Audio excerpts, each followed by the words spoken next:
కర్నూలు జిల్లా ఆధోనిలో రేషన్ షాపులకు తాళాలు పడడంతో ఈ వ్యవహారం స్థానికంగా దుమారం రేపింది.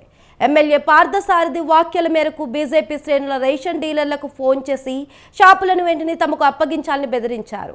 అంతటితో ఆగకుండా షాపులకు తాళాలు కూడా వేశారు. ఈ వ్యవహారం జిల్లా కలెక్టర్ వరకు చేరడంతో విచారణ జరిపిన అధికారులు తాళాలు పగలగొట్టి డీలర్లకు అప్పగించారు. ఈ సందర్భంగా తాళాలు వేసిన ఓ మహిళ డీలర్షిప్ తనకే ఇవ్వాలని వాదించింది. తాళాలు తీసేందుకు నిరాకరించింది.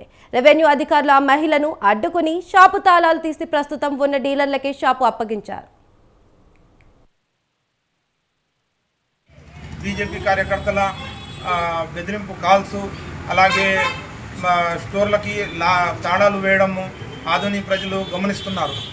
దీనికి అధికారులకి మనం ఫిర్యాదు చేశాము.